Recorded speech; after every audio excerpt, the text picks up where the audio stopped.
मैं दो शेर पढ़ता हूँ हजरत के इस्तकबाल के लिए कि दरूदों का मदीने में जो तोहफा भेज देता है खुदा उसकी हिफाजत को फरिश्ता भेज देता है। खुदा देता है बरकत ऐसे बेटे की कमाई में जो अपने बाप और माँ को मदीना भेज देता है।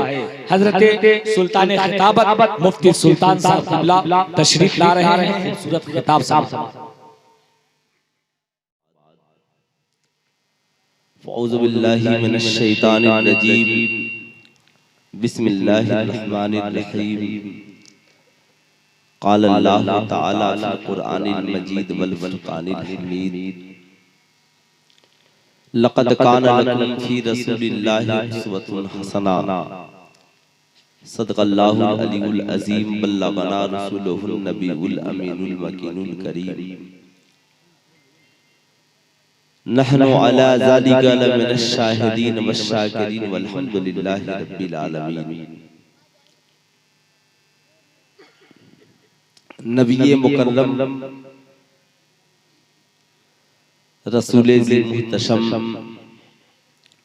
साहबे अरबो अजम फ़ख्रे आदम व बनी आदम हुज़ूर अहमद मुस्तफ़ा हज़रत मोहम्मद मुस्तफ़ा सल्लल्लाहु ताला अलैहि वसल्लम की बारगाह आलिजाह में जिन्हें जो दुरूद याद हो मोहब्बतों के साथ पढ़ें। अल्लाहुम्मा सल्ली अला सय्यदना शफ़ीअना हबीबना मौलाना मोहम्मद मादनिल जुद वल करम मंबइल इल्म वल हिल्म वल हिकम बारिक वसल्लिम सल्लु अलैहि सलातन व सलामन अलैका या रसूलल्लाह सल्लल्लाहु ताला अलैहि वालिहि वसल्लम। हमारी और आपकी मुश्तरका खुश नसीबी है कि रहमत आलम कॉन्फ्रेंस में तशरीफ रखते हैं। हिंदुस्तान के मशाहिर उलमाए किराम शुराए इस्लाम को आपने बुलाया। आपका जलसा आपकी हैसियत के मुताबिक निहायत कामयाबियों के साथ तब तक चला। अगर आप सलाम पढ़ लेते तो भी कोई फर्क पड़ने वाला नहीं था, इसलिए कि मैं आया तभी जान रहा था कि मुझे सोने के लिए बुलाया गया है, तो मैं इत्मीनान और सुकून से सोया था। लेकिन आप हज़रात की मोहब्बतें, फ़कीर हाजिर है। यकीनन इन जलसों का सबसे बड़ा मकसद है कौम की इस्लाह। इन जलसों का मतलब है माहौल में परिवर्तन। इन जलसों का सबसे बड़ा मकसद है कि हमारी आने वाली नस्लें कुछ सीखें और इस्लाम के पैगाम को दूसरों तक पहुंचाएं। इन जलसे का सबसे बड़ा मकसद यही है कि आने वाली हमारी नस्लों की जिंदगियां बदलें। डॉक्टर इकबाल ने लिखा कि मोहम्मद से वफा तूने तो हम तेरे हैं, ये जहां चीज है क्या लौहो कलम तेरे हैं। तुम खान भी हो, मिर्जा भी हो, अफगान भी हो, सच बताओ कि क्या तुम मुसलमान भी हो। ज़बाने पढ़ भी लिया ला इला तो क्या हासिल, दिलो निगाह मुसलमान नहीं तो कुछ भी नहीं। यकीनन रहमत आलम कॉन्फ्रेंस में हम और आप तशरीफ रखते हैं। ये महीना रबीउन नूर शरीफ का मुबारक महीना है। पूरी कायनात में सबसे ज्यादा जिस जात की जश्न विलादत मनाई जाती है वो वाहिद मुस्तफ़ा जाने रहमत सल्लल्लाहु अलैहि वसल्लम की जात है। पूरी दुनिया में सबसे ज्यादा जिनकी किरदार लोग सुनते और सुनाते हैं वो किरदार मुस्तफ़ा है। पूरी दुनिया में सबसे ज्यादा जिनकी शान में नाते लिखी गई, तारीफ के कसीदे लिखे गए, वो मुस्तफ़ा जाने रहमत सल्लल्लाहु अलैहि वसल्लम की जात है। मखलूक तो मखलूक, अल्लाह रब्बुल इज्जत खुद नबी करीम सल्लल्लाहु अलैहि वसल्लम की तारीफ कर रहा है।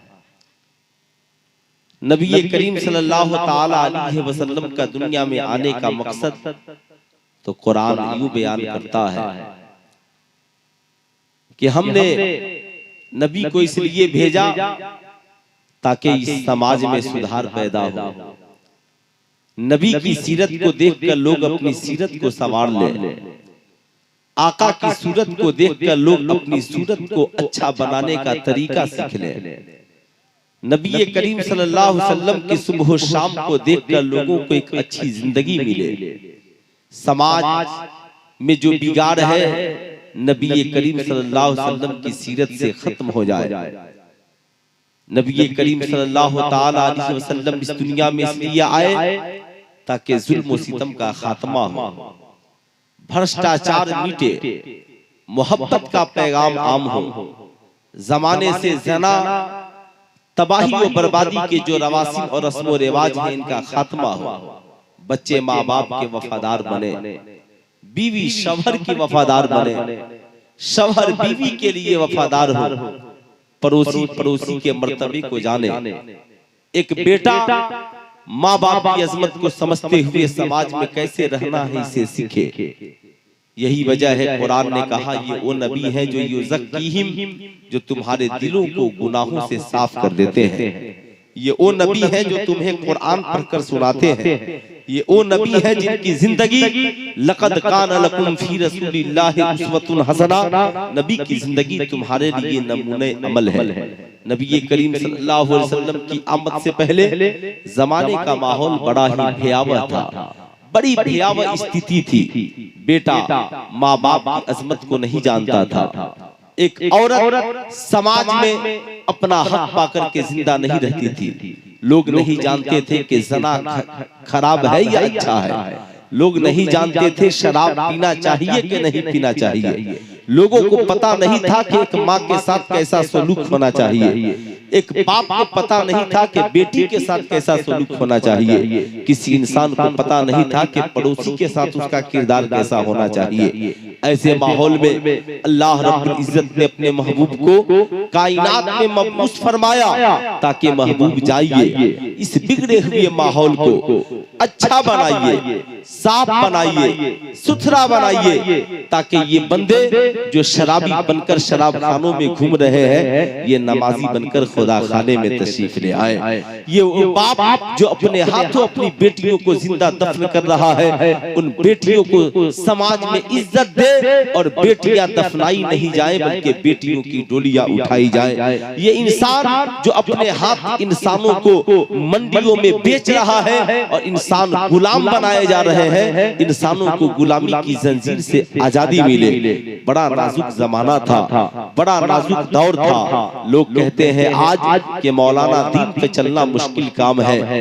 दीन पे चलना आज मुश्किल काम नहीं है, दीन पे चलना तो उस वक्त मुश्किल काम था जब हजरत खदीजतुल कुबरा ईमान ले आई थी। दीन पे चलना आज मुश्किल काम नहीं है, दीन पे चलना तो उस वक्त मुश्किल काम था जब हजरत बिलाल हबशी ईमान ले आए थे। दीन पे चलना आज मुश्किल काम नहीं है, दीन पे चलना तो उस वक्त मुश्किल काम था जब सहरे हरम में मुस्तफा जाने रहमत नमाज पढ़ रहे थे और कुफार और मुशरिकीन उनके जिस्म पे उजरियां डाल देते थे। दीन पे चलना आज मुश्किल काम नहीं है, दीन पे चलना तो उस वक्त मुश्किल काम था जब हजरत अबू बकर सिद्दीक मुस्तफा जाने रहमत के साथ हिजरत कर रहे थे। आज तो दीन पे चलना बड़ा आसान काम है। हम नात पढ़ते हैं, अल्लाह हमारी रोजी रोटी का इंतजाम कर देता है। हम तकरीर करते हैं, अल्लाह हमारी जिंदगी को आराम और सुकून देता है। आज हमारी जिंदगी में हम जहाँ चाहे नमाज पढ़ सकते हैं, जहाँ चाहे कुरान पढ़ सकते हैं, जहाँ चाहे तिलावत कर सकते हैं, जहाँ चाहे इबादत कर सकते हैं। लेकिन वो जमाना बड़ा कठिन था। जो इस्लाम कबूल करता उसे घर से निकाल दिया जाता, अगर गुलाम इस्लाम ले आता तो आका उस पे जुल्म सितम करता।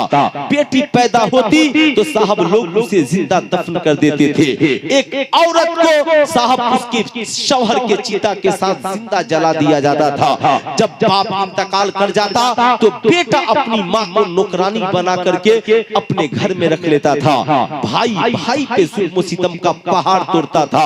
गुलामों के साथ लोग जानवरों से बुरा बर्ताव करते थे। ऐसे आलम में एक माहौल को संवारना आसान काम नहीं है।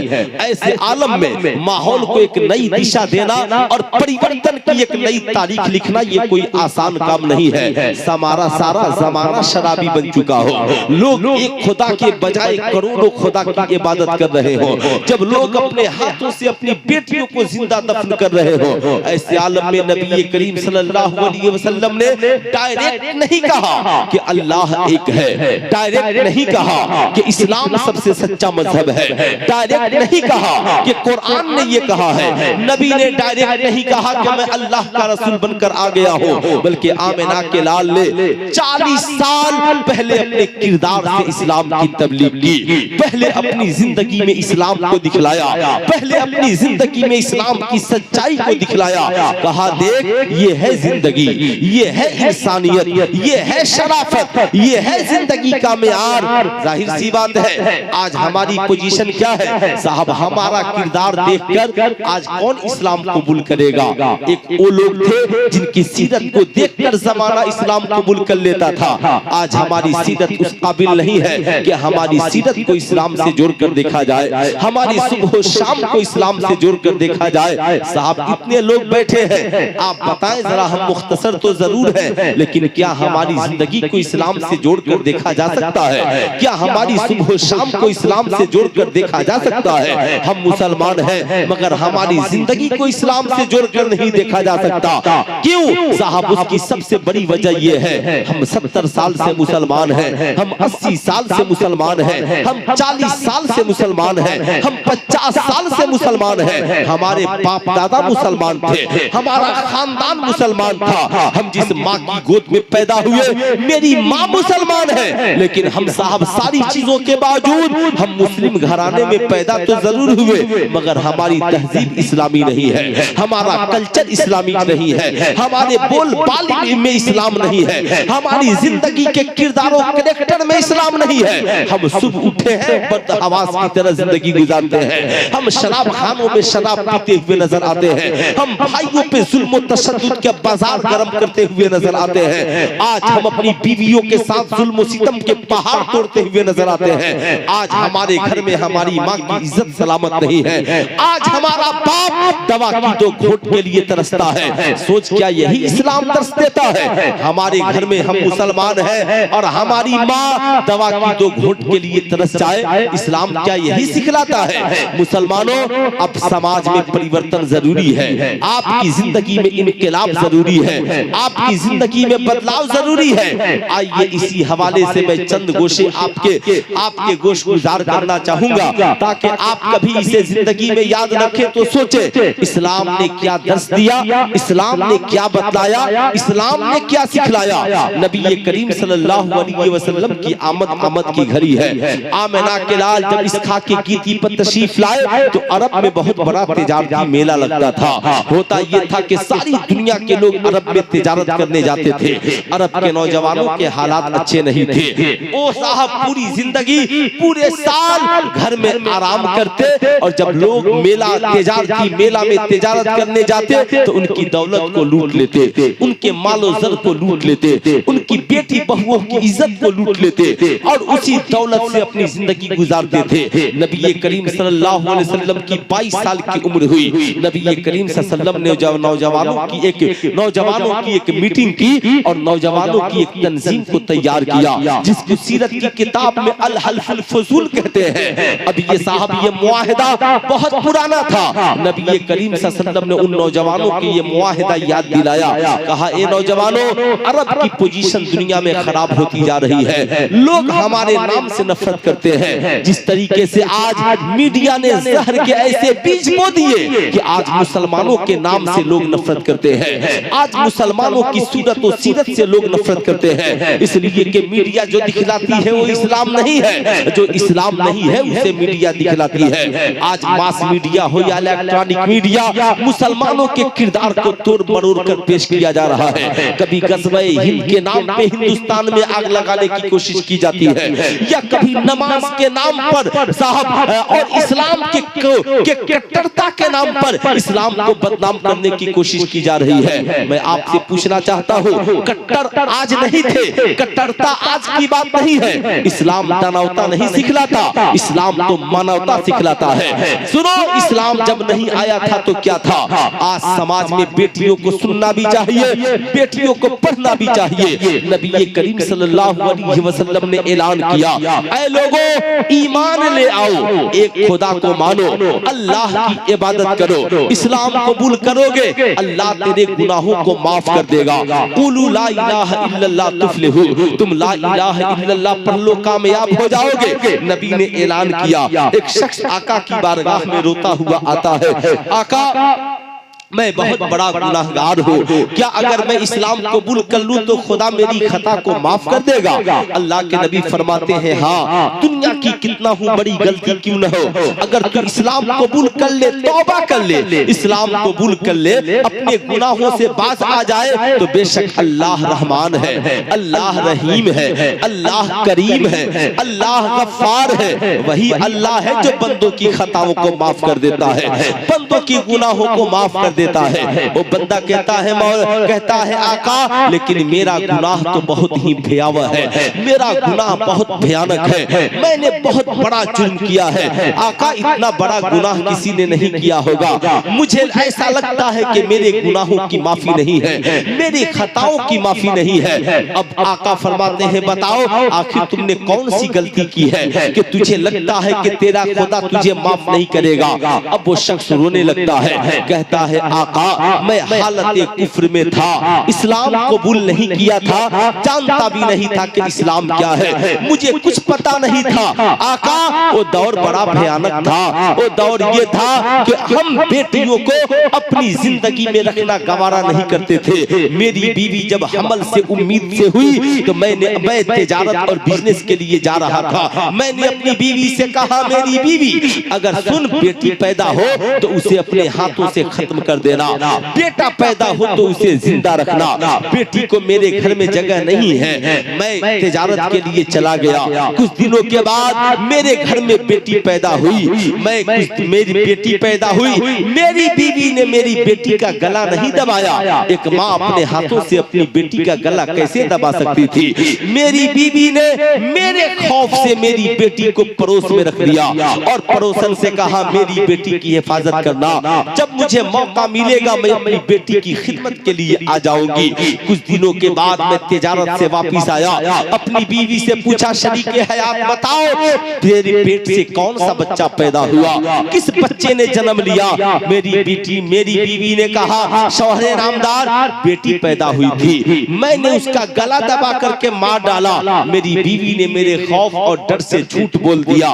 फिर वो मेरी बेटी बगल में रहती थी, रोजाना आती, मैं उससे बेपनाह प्यार करता, बेपनाह मोहब्बत करता। आका उस बच्ची का दिल मुझसे लग गया था, मेरा दिल मेरी बेटी से लग गया था, मैं उससे बेपनाह प्यार करता था। जब मेरी बीवी ने देखा कि मेरा शौहर इस बच्ची से बहुत प्यार करता है तो एक दिन उसने पूछा, मेरे शौहर उस बच्ची से बहुत प्यार करते हो? मैंने कहा, हाँ करता हूँ। कहा, वो बच्ची बड़ी प्यारी है? कहा है। कहा, उससे मेरी बीवी को यकीन हो गया कि अब मेरा शौहर उस बच्ची को मारेगा नहीं, उसका गला नहीं दबाएगा, उसे जिंदा दफन नहीं करेगा। उसने कहा, मेरे शौहर हकीकत ये है, आप जिस बच्ची से इतना प्यार करते हो वो बेटी किसी और की नहीं बल्कि वो बेटी आपकी ही है। आका कहकर फूट फूट कर रोने लगा। जब वो रोने लगा तो मुस्तफा जाने रहमत भी रोने लगे। जब वो रोने लगा तो सहाबा भी फूट फूट कर रोने लगे। इधर आका रो रहे हैं। आकाए करीम इतना रोए कि आंखों से आंसू इतने गिरे कि दाढ़ी मुबारक आका के तर हो गए। जाहिर सी बात है ऐसी दास्तान ही थी। अब वो रोने लगा, कहता है आका जी मेरे ऊपर कुफ्र सवार हो गया। मैंने अपनी बेटी के कलाई को पकड़ा और कांधे पे फावड़ा लिया, लेकर जंगल में चल दिया। मेरी बेटी रोती रही मगर मैं नहीं सुना। मेरी बेटी चीखती रही मगर मैं नहीं सुना। जंगल में लेकर गया, अपने हाथों से गड्ढा खोदा। मेरी बेटी जब मैं गड्ढा खोद रहा था, पसीना होता तो मेरी बेटी मेरी पेशानी को पोंछ देती थी। जब फावड़ा चलाता उससे पत्थर के टुकड़े मेरे जिस्म पे पड़ते तो मेरी बेटी उन पत्थर के टुकड़ों को हटा देती। आका, मैं जिस बेटी के लिए गड्ढा खोदता वो बेटी मुझसे मोहब्बत कर रही थी। आका, मैंने गड्ढा खोद दिया। कुफ्र इतना सवार था कि मैंने अपनी बेटी को उस गड्ढे में डाल दिया। मेरी बेटी पूछती रही, मेरे बाप आखिर कौन सी गलती है कि मुझे इस गड्ढे में डाल रहे हो? किस जुर्म की सजा मुझे इस गड्ढे में दे रहे हो? ए मेरे बाप, क्यों मुझे दफन कर रहे हो? मैंने कुछ नहीं सुना और अपनी बेटी को जिंदा दफन कर दिया। या रसूल अल्लाह, क्या मेरी ये खता माफ हो सकती है? आका फरमाते हैं, ऐ लोगों, तुमने इतने बड़े बड़े जुर्म किए हैं लेकिन अल्लाह मेहरबान है। बेशक अल्लाह तेरी गलतियों को माफ कर देगा, लेकिन तुम आज से ये वादा करो कि आज के बाद फिर किसी की बेटी दफन नहीं की जाएगी। आज के बाद कोई अपने हाथों से बेटियों को जिंदा दफन नहीं करेगा। ये बेटियां दफनाने के लिए नहीं आई है, बल्कि ये बेटियां तो बेटियां घरों में सजाने के लिए आई हैं। ये बेटियां दुल्हन बनाने के लिए आई हैं। अब नबी करीम सल्लल्लाहु अलैहि वसल्लम खड़े होते हैं, ऐलान फरमाते हैं, ए लोगों, तुम्हें पता है बेटा पैदा होता है तो अल्लाह एक रहमत नाज़िल फरमाता है, बेटी पैदा होती है तो अल्लाह 10 रहमतें नाज़िल फरमाता है। सुनो सुनो, जो जिस शख्स को अल्लाह ने 3 बेटियां दी है, अपनी बेटियों को पढ़ा लिखा कर अच्छे घर घराने में रिश्ता कर देता है, निकाह कर देता है, अल्लाह ताला उसे जन्नत में जगह अता फरमाता है। सुनो सुनो, तो एक सहाबी रसूल खड़े हो गए, अर्ज करते हैं, आका जी, जिसके पास 2 बेटियां हैं, आका फरमाते हैं अल्लाह उसे भी जन्नत अता दे फरमाएगा। एक और सहाबी खड़े हो गए, कहा, आका जी, जिसके पास 1 बेटी हो तो नबी फरमाते हैं अल्लाह उसे भी जन्नत अता फरमाएगा। एक सहाबी खड़े हो गए, आका, जिसके पास बेटी हो ही नहीं तो नबी फरमाते हैं बेटी नहीं है तो दूसरों की बेटी को अपनी बेटी बना लो, अल्लाह तुझे भी जन्नत अता फरमाएगा। अब जरा सा सोचो मुसलमानों, माहौल कितना भयावह था, माहौल कितना भयानक था। अब जहां बेटियों को दफन किया जा रहा था, वहां पे चरागे मोहब्बत जलाना इतना आसान नहीं था। अब नबी करीम सल्लल्लाहु अलैहि वसल्लम ने क्या किया, जरा इसे सुनिएगा। आकाए करीम अपनी बेटी फातिमा से भी पनाह प्यार करते, कहते, ए लोगों, याद रखना, फातिमा मेरे जिगर का टुकड़ा है। फातिमा को तकलीफ पहुंचती है तो मुझे पहुंचती है। नबी करीम सल्लल्लाहु अलैहि वसल्लम एक रोज बच्चों से प्यार कर रहे हैं, एक बच्चू आता है, कहता है, आका, क्या बच्चों से इस तरह प्यार किया जाता है? नबी फरमाते हैं, क्या तुम अपने बच्चों से प्यार नहीं करते? वो कहता है, आका, हमें तो पता भी नहीं कि बच्चों से भी मोहब्बत की जाती है। आका फरमाते हैं, बेशक बच्चों से प्यार करो, ये बच्चे तुम्हारी जन्नत के फूल हैं, बच्चे तुम्हारी जन्नत के फूल हैं। अब नबी फरमाते हैं, ए लोगों, अब साहब नबी ने ऐलान किया, कुछ दिनों के बाद एक बच्ची के बाप का साया सर से उठ जाता है, उसकी माँ दुनिया से रुखसत हो जाती है। नबी करीम सल्लल्लाहु अलैहि वसल्लम उस बच्ची को गोद में लेते हैं और लेकर मस्जिद नबी शरीफ में खड़े होते हैं, ऐलान फरमाते हैं, ऐ मेरे सहाबा, बताओ तुम में का कौन है जो इस बच्ची का बाप बनना चाहता है? अब जरा सुनिएगा, अरब का एक जमाना तो वो था जब लोग अपने हाथों से बेटी को जिंदा दफन कर देते थे, लेकिन अब जमाना वो आ गया, नबी ने ऐलान किया, कौन है जो इस यतीम बच्ची को अपनी बेटी बनाना चाहेगा? इसका बाप दुनिया में नहीं है, इसकी माँ दुनिया में नहीं है। नबी ने ऐलान किया, हर सहाबी अपनी जगह खड़े हो गए, कहते हैं, आका, इस बेटी को मुझे दे दीजिए, आका, यह बेटी मुझे दे दीजिए, आका, यह बेटी मुझे दे दीजिए। अल्लाह अकबर। यही वजह है, डॉक्टर इकबाल ने कहा, एक अरब ने आदमी का बोलबाला कर दिया, खाक के जर्रों को हम दो से सुरैया कर दिया, खुद न थे जो राह पर औरों के हादी बन गए, अल्लाह अल्लाह किसने मुर्दों को मसीहा कर दिया। अब तो हर बाप, हर इंसान चाहता कि काश मेरे घर में भी कोई बेटी पैदा होती। यही वजह है, नबी ने फरमाया, सुनो, अब तेरे घर में बेटा भी हो और बेटी भी हो, जब तुम समाज बाहर जाओ और कोई सामान लेकर आओ तो बेटी को पहले देना और बेटे को बाद में देना। कहा नबी ने, बेटी को पहले देना और बेटे को बाद में देना। इस्लाम पहला मजहब है जिसने बेटियों को जमीन और जायदाद में हक, बेटियों को जमीन और जायदाद में हक दिया।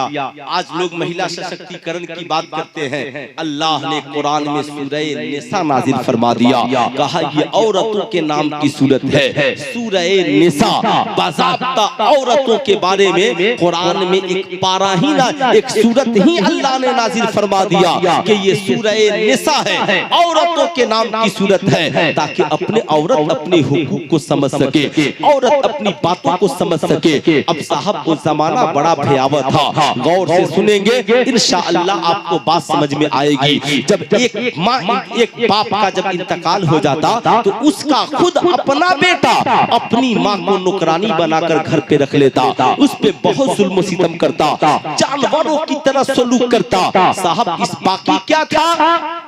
उस जमाने जाहिलियत में सिर्फ एक चीज बाकी थी और वो था हज। वो क्या बाकी था? हज। वो भी हज का तरीका क्या था कि सब तवाफ करने के लिए आते। यही दीन इब्राहिमी की एक शक्ल में बाकी सूरत थी। नबी करीम सल्लल्लाहु अलैहि वसल्लम फरमाते हैं, ऐ लोगों तुम्हें कुछ पता है? तुम जो तवाफ करते हो इसलिए न कि तुझे जन्नत मिले, लेकिन तुम्हारे तवाफ से क्या फायदा? इसलिए कि तुम जन्नत के लिए तवाफ करते हो ताकि मरने के बाद जन्नत मिले। हम जब दुनिया से जाएं तो जन्नत मिले। ओ जन्नत तलाशने वालों, तुम जन्नत को कहां-कहां तलाशते हो? अल्लाह ने जन्नत के लिए सिस्टम बना दिया है। अब अल्लाह के नबी फरमाते हैं, सारी दुनिया के हुस्न जमाल को समेट दीजिए तो जन्नत है, सारी दुनिया के ऐशो आराम को समेट दीजिए तो जन्नत है, और जन्नत को समेट दीजिए तो माँ के कदमे मुबारक। जन्नत को समेट दीजिए, खत्म कर दिया जाए, जन्नत को समेट दीजिए तो माँ के कदमे मुबारक है। अब जरा गौर से सुनिएगा, अब वो जमाना क्या था कि हर इंसान अपनी माँ को नौकरानी बनाकर रखता था। नबी फरमाते हैं, बेटो तुझे माओ का रुतबा नहीं मालूम, तुझे बाप का रुतबा नहीं मालूम। अरे माँ के कदम के नीचे जन्नत है, बाप जन्नतुल फिरदौस का दरवाजा है। तुम नमाज़ें पढ़ना मगर पहले अपनी माँ को राजी कर लेना, तो तुम नेकियां करना मगर पहले अपने बाप को राजी कर लेना। अब सुनिए नबी करीम सल्लल्लाहु अलैहि वसल्लम ने उसे उसका किरदार कैसे पेश किया। एक रोज नबी करीम सल्लल्लाहु अलैहि वसल्लम की रज़ाई माँ हजरत आमिना खातून आका के घर तशरीफ लाती हैं। नबी करीम सल्लल्लाहु अलैहि वसल्लम मस्जिद नबवी में तशरीफ फरमा है, सहाबाए कराम का मजमा है। आका करीम की हालत ये है कि आका ने जब देखा कि मेरी दूध पिलाने वाली माँ आ रही है, आका अपनी माँ के इस्तकबाल के लिए खड़े हो गए। बोल दे सुभान। आका अपनी माँ के इस्तकबाल के लिए खड़े हो गए। हम लोग तो इतने पढ़े लिखे हैं कि हमारा बाप आए तो हमें उसके इस्तकबाल का पता भी नहीं है, हमारी माँ आए तो हमें उसकी अजमत का पता भी नहीं है। हम अपने पलंग पे सोए हैं, बाप आके हमसे बात करता है खड़े खड़े, हम सब आराम से सोए हैं, मेरी माँ आकर मेरे सामने खड़ी है। नहीं, इस्लाम कहता है तेरा बाप आए तो अदब से खड़े हो जाओ, तेरी माँ आए तो अदब से खड़े हो जाओ। तेरे माँ बाप अगर राह से गुजर रहे हैं तो तुम ताजीमन उनकी ताजीम के लिए खड़े हो जाओ। ये सारा सिस्टम कौन बताएगा? ये सिस्टम आपको इस्लाम बताएगा, ये सिस्टम आपको कुरान बताएगा, ये सिस्टम आपको मस्जिद का आलिम बताएगा, ये सिस्टम आपको साहब मस्जिद में आपका इमाम बताएगा। इसलिए साहब दो चीजें जरूरी है। आज इतने मदरसे देखने को मिल रहे हैं, लेकिन एक वो जमाना था जब लोग मस्जिद में पढ़कर मुहद्दिस बन जाते थे, मस्जिद में पढ़कर मुफक्किर बनते थे, मस्जिदों में पढ़ करके साहब मुहद्दिस बनते थे। जब उन पढ़ने वालों की तारीख सुनेंगे तो आपको पता चलेगा कि साहब ये लोग मस्जिद में पढ़कर इतने बड़े बड़े आलिम बन गए। हम लोगों के पास आज इतना सारा सिस्टम पढ़ने के लिए मौजूद है, मगर आज हमारी औलादें अच्छी तालीम की मालिक नहीं है, अच्छे इल्म के मालिक नहीं है। साहब आखिर उसकी वजह क्या हो सकती है? नबी करीम सल्लल्लाहु अलैहि वसल्लम फरमाते हैं, लोगों माँ के कदमों के नीचे जन्नत और बाप जन्नत का दरवाजा है। आकाए करीम अपनी वालदा के इस्तकबाल में खड़े हुए अपने कांधे से चादर मुबारक को उतारा और बिछा दिया। सहाबा देख रहे हैं। अब हर सहाबी दिल दिल में सोच रहा है, हमने तो कभी अपनी माँ की इतनी इज्जत नहीं की, हमने तो कभी अपनी माँ की इतनी ताजीम नहीं की। चादर बिछा दी मुस्तफा ने, कहा अम्मी जान आपकी जगह ये नहीं, आपकी जगह ये है। आका अपनी चादर पे अपनी माँ हजरत दाई हलीमा को बैठाते हैं। आप जरा सोचे, क्या हमने भी कभी अपनी माँ के लिए चादर बिछाई होगी? क्या हमने भी कभी अपनी माँ के लिए बिस्तर किया होगा? क्या हमने भी कभी अपने बाप के लिए चादर बिछाई होगी? हमारा तो आलम यह है कि हम जब पढ़ते हैं तो हमारा बिस्तर हमारी माँ करती है। हम जब पढ़ने लिखना कैसा माना होता है तो हमारे कपड़ों को हमारी माँ धुलती है। हम बड़े रूप से कॉलेज और मदरसे से आते हैं तो कहते हैं बता कपड़ा धुला है, तूने खाना तैयार किया है। जब हम बड़े होते हैं तो हमारा कपड़ा मेरी माँ धुलती है, और जब माँ बूढ़ी होती है तो अपना कपड़ा खुद धुलती है। हमें तभी तौफीक नहीं होती कि हम माँ के कपड़ों को धुल दें। हम कभी अपनी माँ की इज्जत और ताजीम करें। होना तो ये चाहिए था कि हम अपनी माँ की ताजीम करते, हम अपनी माँ की इज्जत करते। जब हम अपनी माँ की इज्जत नहीं करेंगे तो फिर हमारी बीवी माँ की इज्जत कब करेगी? हमारे बच्चे हमारी माँ की इज्जत कब करेंगे? सुनिए नबी करीम सल्लल्लाहु अलैहि वसल्लम ने क्या कहा, मेरी अम्मी जान आप एक जमाना था मैं छोटा था, आप अपने कबीले में मुझे लेकर गई, मुझे दूध पिलाया, आपने मुझे रखा। अम्मी जान आज आप मेरे पास आई हैं, बोलिए आप चाहे तो पूरी जिंदगी मेरे पास रहे या चाहे तो मेरे पास जितनी दौलत है लेकर अपने घर को वापस चली जाए। हजरत दाई हलीमा मुस्कुराती है। सोचो जमाने वालों, आज तो हम लोग अपनी माँ को महीने में कुछ पैसे उसके खर्चे के लिए नहीं दे पाते। हमारी माँ आज हमारी बीवियों की मोहताज है, हमारी माँ आज हमारी मोहताज है। हमने अपनी माओ को मोहताज बना करके रख दिया है, हमने अपने बाप को मोहताज बना कर रख दिया है। लेकिन नबी फरमाते हैं नहीं नहीं, तुम अगर कमाना तो अपनी माँ को मोहताज बना कर न रखना, अपने बाप को मोहताज बना करके न रखना। आज समाज और सिस्टम ये हो गया, बाप बूढ़ा है, बेटा अपनी बीवी के अकाउंट पे पैसा भेजता है। अब बूढ़ा बाप फजर की नमाज पढ़कर तेरी बीवी के सामने हाथ फैलाएगा, 20 रुपया दो चाय पीने की जरूरत है। तेरी बूढ़ी माँ तेरी बीवी के सामने हाथ फैलाती है, पैसा चाहिए, दवा लाने की जरूरत है। अगर समाज इतना बिगड़ चुका है कि तू अपनी माँ को बीवी का मोहताज बना दिया तो फिर दुनिया में तुझे दूसरों का मोहताज बनाने से तुझे कोई नहीं रोकेगा। एक वक्त आएगा कि तू भी मोहताज बनेगा और तू भी अपने बच्चों के सामने रोएगा और गिड़गिड़ाएगा, तेरी बीवी भी अपने बच्चों के सामने रोएगी और गिड़गिड़ाएगी। इसलिए इस्लाम के मुकद्दस शहजादों, जहां तुम बीवियों के लिए पैसे भेजते हो, बेशक बीवियों का खर्च उठाओ, लेकिन अपनी माओ के लिए भी दौलत का दरवाजा बंद न करना, अपनी माँ के लिए दौलत का दरवाजा खोल देना। आज तुम समझते हो कि तुम जो कमाते हो तुम्हारा है, तेरी बीवी समझती है तुम जो कमाते हो तुम्हारी बीवी का है।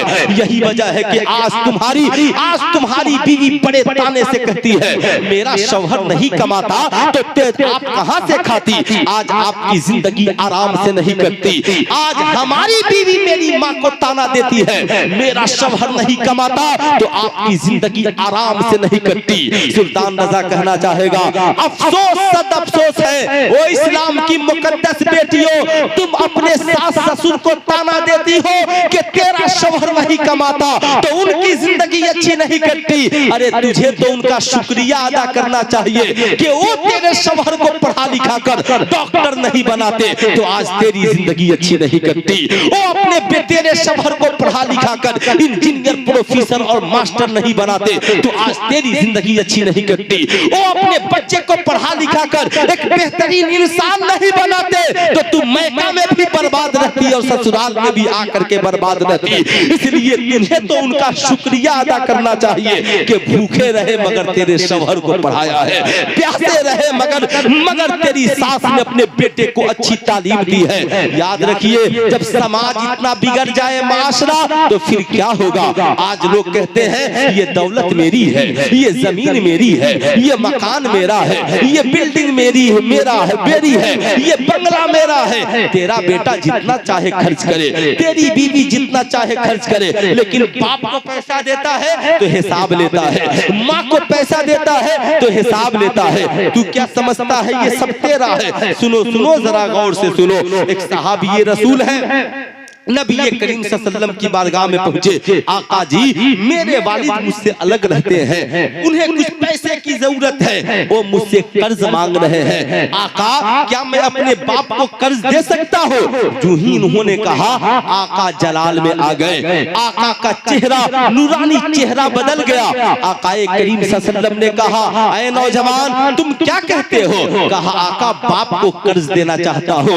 नबी ने फरमाया, कैसी बातें करते हो? ये तुम्हारा ख्याल है कि तुम बाप को कर्ज दोगे, लेकिन सुनो तेरे नबी का फैसला क्या है, इस्लाम का फरमान क्या है। उस बाप को कर्ज देने की बात कर रहे हो जिस बाप ने पूरी जिंदगी की कमाई तेरी मोहब्बत में खर्च कर दी।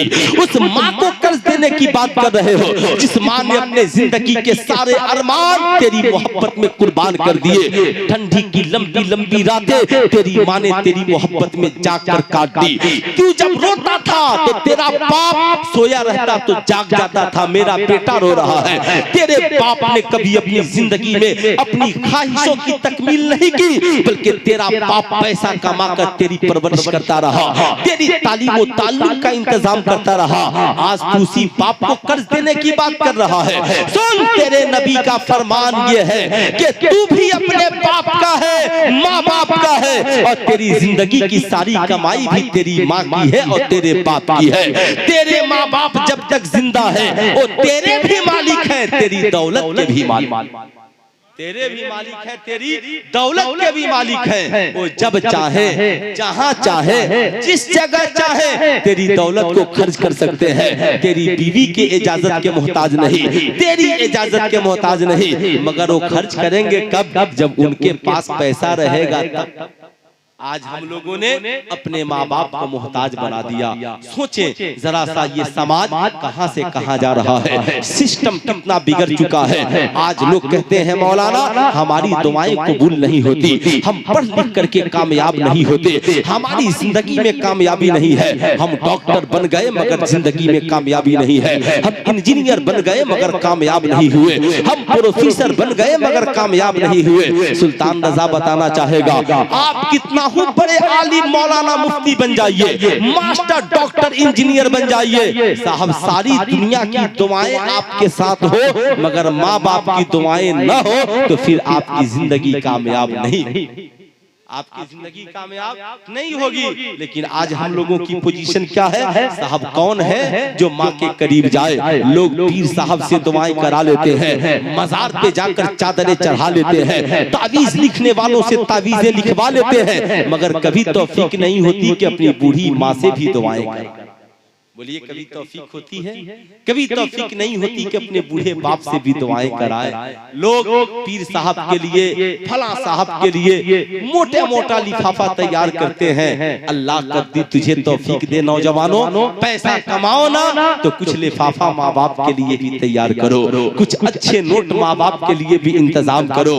बीवी से कहकर क्या, तेरे माँ बाप तेरे मालिक हैं, चुपके से लाकर माँ बाप की ऐसी खिदमत करो, तेरी माँ को फक्र हो। अल्लाह बेटा दे तो सबको ऐसा बेटा दे। आज हम लोगों के पास इतना वक्त नहीं कि हम लोग अपनी माँ से बैठकर मोहब्बत से बातें कर सके, उनकी खबर और खैरियत पूछ सके। हमारे माँ बाप जब बीमार पड़ते हैं तो साहब हम लोगों को इतना वक्त नहीं मिलता कि माँ बाप को अच्छे डॉक्टर के पास ले जाएं। हम लोगों का हाल तो ये है कि सऊदिया से डर से फोन नहीं करते, माँ बीमार है तो पैसा देना पड़ेगा, बाप बीमार है तो पैसा देना पड़ेगा। सुल्तान रजा पूछना चाहता है, क्यों साहब? आप कहते हो हम ही एक हैं, सारे भाई पैसा देंगे तो हम देंगे, सारे भाई खर्च उठाएंगे तो हम उठाएंगे। आज हमारी बीवियां भी कहती हैं आप ही को माँ बाप की फिक्र पड़ी है, बाकी लोग घर में क्या करेंगे, सारी दौलत उठाकर उन्हें दे दीजिए। अरे बेवकूफ, हम भी उन्हीं के हैं, सारी दौलत उन्हीं की है, उठाकर क्या देना है, तुझे क्या पता। सुनो सुनो नौजवानों, आज हम लोगों की पोजीशन क्या है?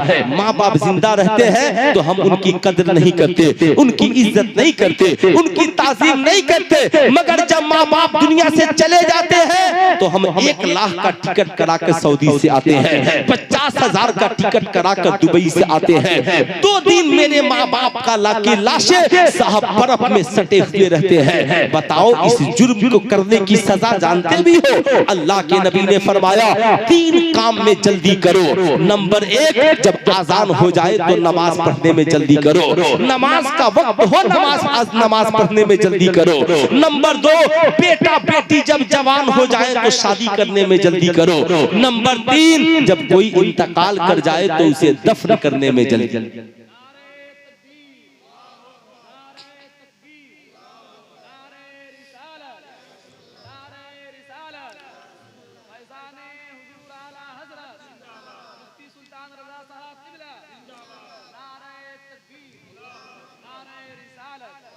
खैर हजरत की मेहरबानी, इन्होंने नारा लगा दिया, वरना ऐसी कोई बात नहीं। मैं अक्सर कहता नहीं कि आप नारा लगाइए, आपको कहाँ बैठना है, क्या सुनना है। मैं चाहता हूँ कि ये तकरीर नहीं, एक तहरीक है, हर घर तक पहुँचे, समाज तक पहुँचे, आने वाली नस्लों तक पहुँचे।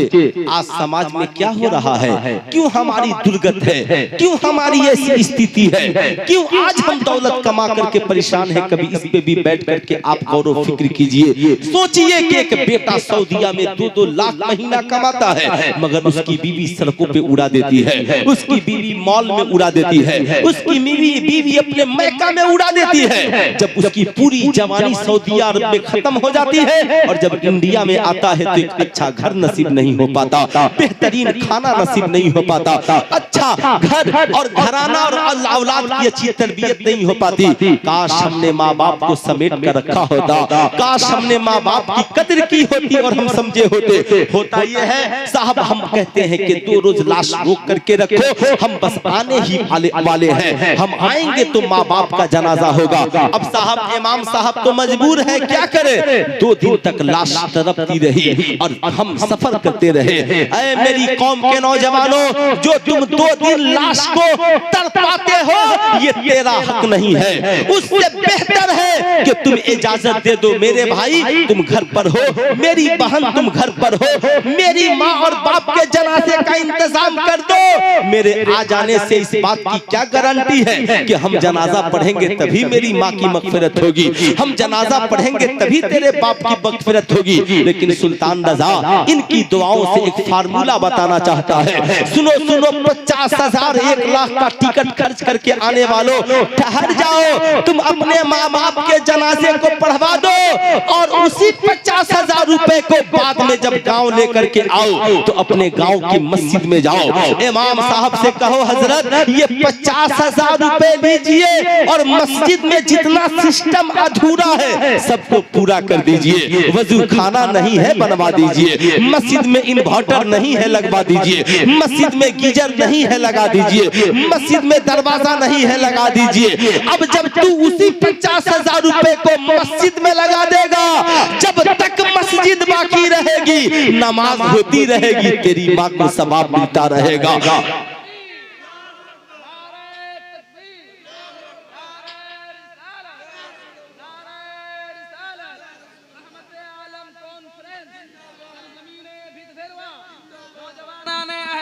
कमेटी भी नारे तकबीर, नारे रिसालत।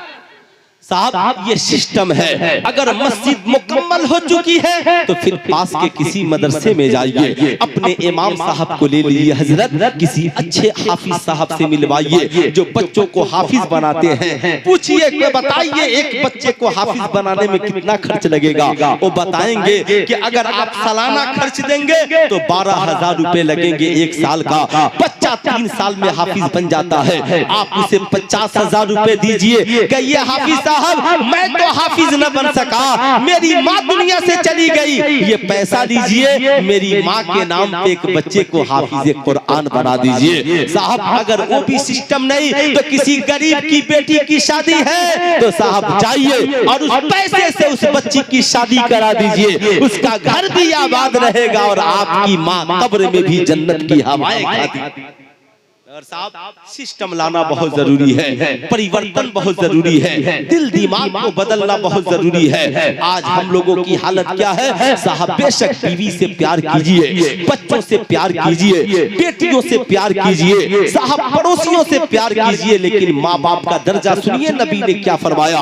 आज हमारे पास इतना वक्त नहीं कि हम कॉलेज छोड़कर माँ की खिदमत करेंगे, छुट्टियां लेकर माँ की खिदमत करेंगे, लेकिन साहब अगर बीवी के लिए छुट्टी की जरूरत पड़ी तो हम ले लेते हैं, बच्चों के लिए छुट्टी की जरूरत पड़ी तो ले लेते हैं। माँ की बात आती है तो क्या कहते हैं कि सुनो सुनो फला भाई से कह देना माँ के लेकर के चला जाए। एक लगती हुई बात जरा सोचिएगा कि साहब हम लोग पैसा कमाकर माँ बाप से दूर रहते हैं। हमारा गरीब भाई जो गांव पर रहता है माँ बाप तो उसी के पास रहते हैं, लेकिन जब माँ बाप का इंतकाल हो जाए तो हम दबाव बनाकर कहते हैं कि सुन बेहतरीन कफन माँ को देना, पैसा नहीं है तो मुझसे ले ले। आज पैसे का रूप दिखाने वाले, जब तेरा बाप जिंदा था तो क्यों नहीं भाई से कहा कि खराब खाना माँ बाप को न खिलाना, हमसे पैसा ले ले, मेरी माँ को अच्छा खाना खिलाना, मेरे बाप को अच्छा कपड़ा पहनाना, मेरी माँ को अच्छा कपड़ा पहनाना। साहब उस वक्त हमारी जबान गूंग हो जाती है। बेशक माँ बाप को अच्छा कपड़ा मिलना चाहिए, लेकिन गरीब भाई पे रोब जमा कर नहीं।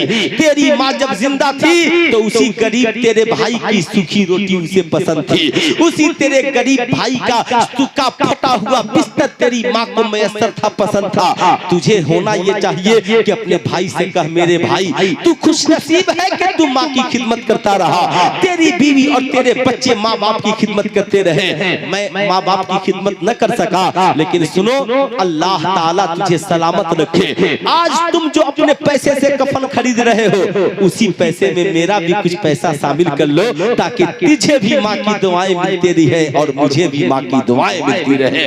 साहब एक सलीका होना चाहिए, जिंदगी का एक तरीका होना चाहिए। नबी करीम सल्लल्लाहु अलैहि वसल्लम ने फरमाया, जरा अब उसे सुनिए। आका फरमाते हैं, ऐ मेरे सहाबा तुझे मालूम है माँ बाप की अजमत और कदर क्या है? सहाबा अर्ज करते हैं, या रसूल अल्लाह आपसे बेहतर कौन जानता है?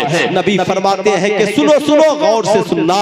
नबी फरमाते हैं, मैं मोहम्मद इब्ने अब्दुल्लाह सल्लल्लाहु अलैहि वसल्लम मैं इशा की नमाज पढ़ा रहा होता, कुरान की तिलावत कर रहा होता, मेरी माँ आमिना खातून पर्दे की ओट से पीछे से आवाज देती, ऐ बेटे मोहम्मद इब्ने अब्दुल्लाह मुझे तेरी जरूरत है, तो मैं नमाज रोक देता और पहले माँ की जाकर खिदमत करता, पहले माँ की खिदमत करता, फिर आकर के नमाज पढ़ता। सुल्तान रजा कहना चाहेगा, तेरे नबी ने सारा सिस्टम बता दिया, हमारे पैगंबर ने सारा सिस्टम बता दिया। लोगों नमाजें बाद में पढ़ना, माँ बाप को राजी पहले कर लेना, माँ बाप की खिदमत पहले कर लेना।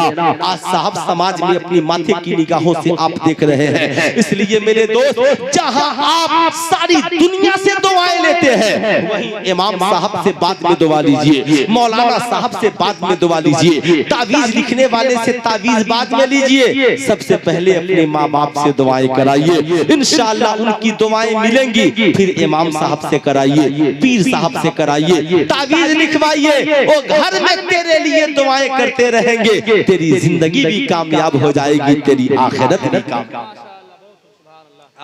आज नबी करीम सल्लल्लाहु अलैहि वसल्लम ने जमाने को ये मेयार दिया, समाज को ये दर्स वफा दिया। साहब जब नबी करीम सल्लल्लाहु अलैहि वसल्लम इस खाके गिट्टी पर तशरीफ लाए, बड़ा भयावह दौर था। एक इंसान, एक मर्द कई औरतों से रिश्ता कायम करता, मगर किसी औरत को बीवी का दर्जा नहीं देता था। निकाह का तस्वुर समाज में नहीं था, लोग जानते नहीं थे कि निकाह क्या है। किसी औरत के साथ रात गुजार ली फिर चल दिया, किसी औरत के साथ मुंह काला किया और चल दिया। आज भी ये गंदा रस्म रिवाज फिर से समाज में जिंदा हो रहा है। लोग निकाह नहीं करते, लिविंग रिलेशनशिप में औरतों के साथ जिंदगी गुजार रहे हैं। इस्लाम के मुकद्दस शहजादे और शहजादियों, कुरान ने कहा ला तक़रबु ज़िना, कभी ज़िना के करीब न जाना। ज़िना दुनिया की सबसे बुरी राह है, ज़ानी की जिंदगी में कभी खुशी नहीं आती है। ये जवानी इसलिए नहीं मिली कि हम रंग रलियां मनाए, ये जवानी जवानी इसलिए मिली है कि अगर औरत है तो शौहर के लिए जवानी की हिफाजत करे, और शौहर है तो बीवी के लिए जवानी की हिफाजत करे। ये जवानी तकवा और परहेजगारी की निशानी है। ये जवानी इसलिए मिली ताकि तू खुदा को राजी करे, खुदा की बंदगी करे, खुदा की खूब खुदा की बारगाह में सजदा रेज हो जाए। इस्लाम के मुकद्दस शहजादे और शहजादियों, जरा गौर से सुनना, वो जमाना कितना भयानक था जब एक औरत कई मर्दों के साथ रातें गुजारती। जब वो उम्मीद से हो जाती तो सारे मर्दों को जमा किया जाता, और वो औरत जिसे उस बच्चे का बाप चुन लेती उसे बाप मान लिया जाता। जब नबी करीम सल्लल्लाहु अलैहि वसल्लम इस खाके की पर आए तो नबी ने कहा, खबरदार, किसी औरत पे कोई जुल्म कर दे ये तेरे नबी को गवारा नहीं है। किसी औरत पे कोई जुल्म सितम करे ये तेरे नबी को गवारा नहीं है। आज के बाद कोई इंसान किसी औरत से रिलेशनशिप कायम नहीं कर सकता है जब तक कि उसका हक के महर अदा न कर दे, जब तक कि उसको बीवी का दर्जा नहीं दे दे, जब तक कि उसको बीवी की शरई हैसियत न मिल जाए। पहले बीवी बनाओ फिर उसके साथ जिंदगी गुजारो, ये इस्लाम ने पैगाम ले आया। यही वजह है कि आप देखते होंगे एक औरत अगर बीवी बन गई तो शौहर के मरने के बाद भी उसके जमीनों जायदाद की मालिक बन जाती है। इस्लाम से पहले समाज में इसका तस्वुर नहीं था। आज पूछिए उन लोगों से जो बगैर शादी के जिंदगी गुजारते हैं, जब उनका शौहर उनकी जिंदगी में से निकलता है या निकालना चाहता है तो उन्हें कोर्ट में मुकदमा करने का कोई हक नहीं होता। जैसा ताजा मामला अपने बिहार का है, इस्लाम ने मना किया कि शादी पहले करना फिर बाद में साथ में रहना, लेकिन जब आज नौजवान शादी बाद में, और देख लीजिए मुंबई में पहले से किसी लड़की को गर्लफ्रेंड बनाकर रखते हैं, तुम उसकी इज्जत के साथ खेलते हो, तुम अपनी हवस को पूरा करने के लिए उसे एटीएम कार्ड का मालिक बना देते हो, सारी दौलत उसे सुपुर्द कर देते हो। जब तुम इतने अय्याश हो तो फिर उस औरत पे जुर्म कैसा? उस औरत को तो तुमने अपनी जिंदगी की हवस के लिए इस्तेमाल किया। इस्लाम ने कहा, ए औरतों तुम भी बचो और मर्दों तुम भी बचो। अगर औरत नहीं बचेगी तो बेसवा बन जाएगी, मर्द नहीं बचेगा तो उसकी जिंदगी और दौलत तबाह बर्बाद हो जाएगी। इस्लाम ने दोनों को बचाया और कहा, इस्लाम की मुकद्दस बेटियों, किसी लड़के से नाजायज संबंध न बनाना, किसी लड़के के साथ गलत अफेयर मत करना।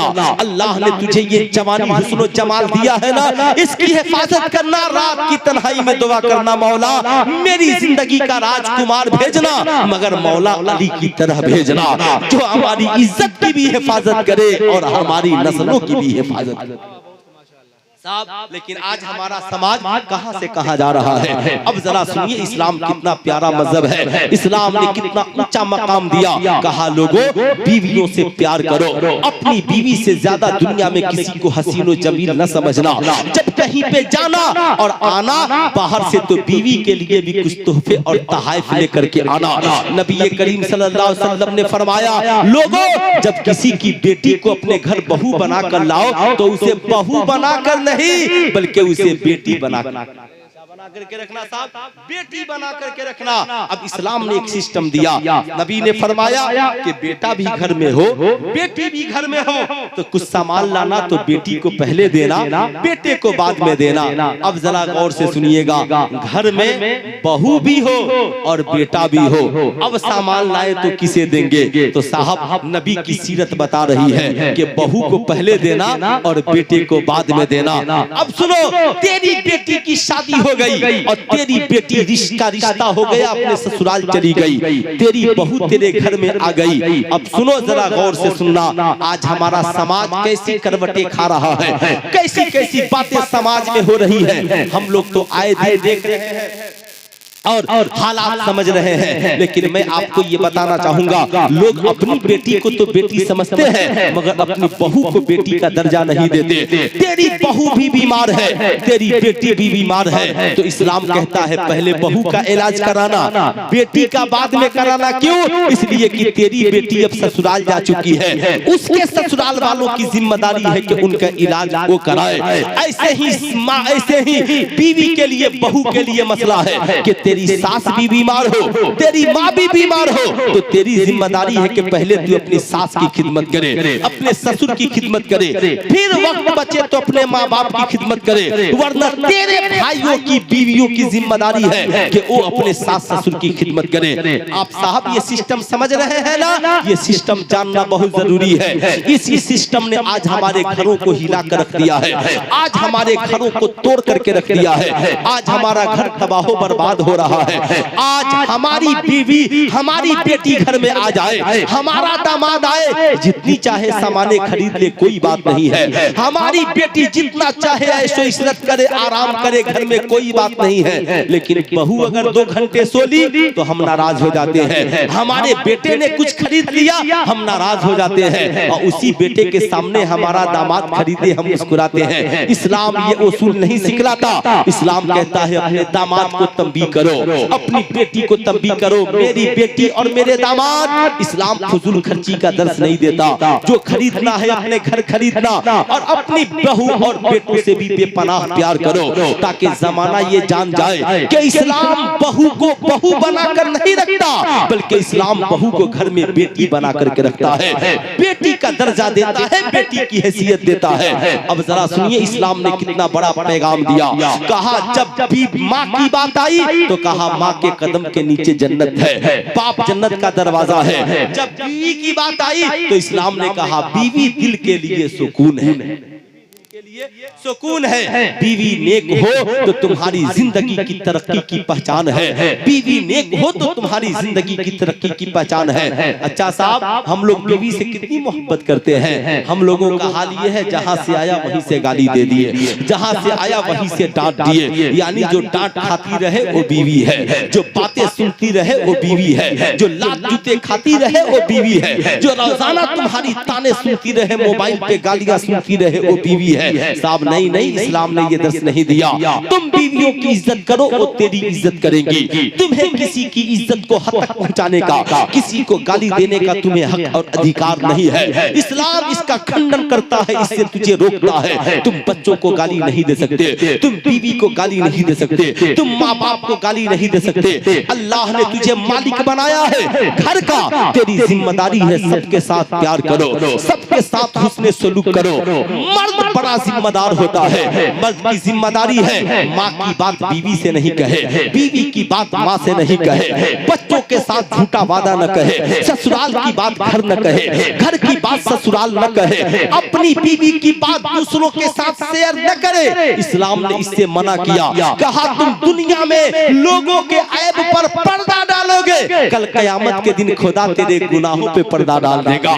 सोचे जब खुदा गुनाहों पे पर्दा डाल देगा, हम शराबी होंगे पर्दा पड़ जाएगा, हम जुआरी हैं पर्दा पड़ जाएगा, हम जानी हैं पर्दा पड़ जाएगा, हम भ्रष्टाचारी हैं पर्दा पड़ जाएगा। मगर पर्दा पड़ेगा कब? जब हम दूसरों के भी गुनाहों पे पर्दा डालेंगे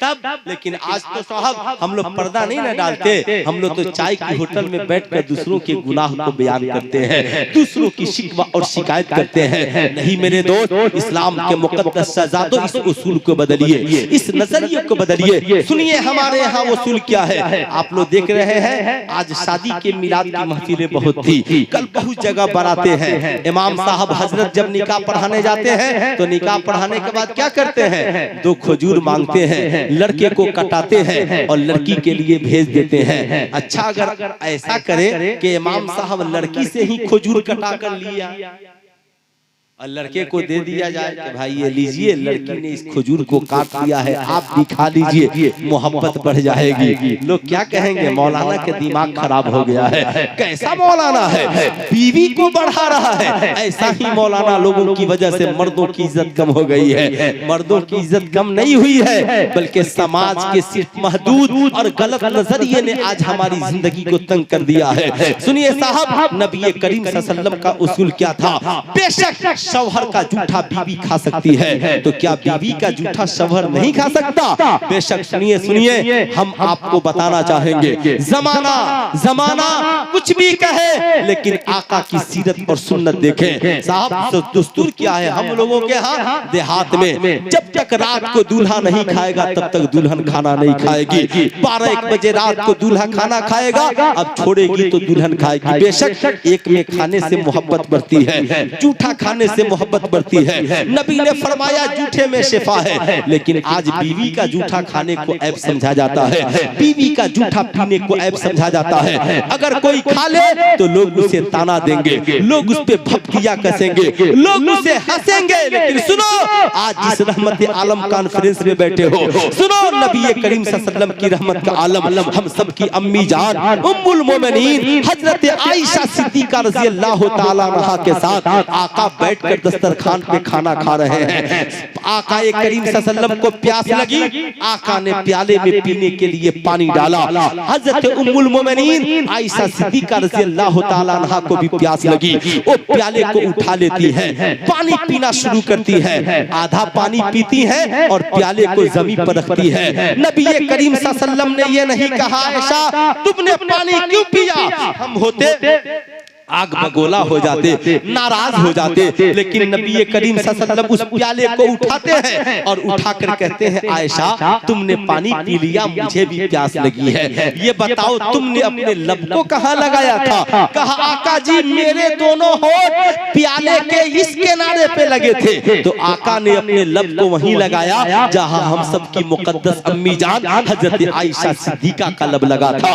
जमाने को दरसे वफा दिया, सिर्फ बीवी ही शौहर का जूठा पिए, ये मोहब्बत नहीं है। मोहब्बत का तकाजा ये भी है कि बीवी का जूठा भी शौहर पिए, ताकि मोहब्बत बढ़ती रहे, प्यार बढ़ता रहे, इखलाक बढ़ता रहे। बताओ जब समाज में कोई औरत को इज्जत नहीं देता था तो नबी ने एक बेवा से निकाह करके उसको इज्जत बख्शी, और नबी ने अपनी बीवी का जूठा पीकर जमाने को बताया लोगों बीवियां नफरत करने के लिए नहीं आई है, बीवियां घरों में मोहब्बत करने के लिए, मोहब्बत करने के लिए आई है। आज लोग कहते हैं ना, देखते हैं ना, सुबह मियाँ बीवी टहलते हैं, नबी करीम सल्लल्लाहु अलैहि वसल्लम हजरत आयशा सिद्दीका के साथ दौड़ लगाते घर में। जब पढ़ेंगे सीरत की किताब, दौड़ लगाते थे तो एक वक्त था कि हजरत आयशा सिद्दीका का बदन पतला था, दौड़ लगा रही थी तो आका से आगे निकल गई।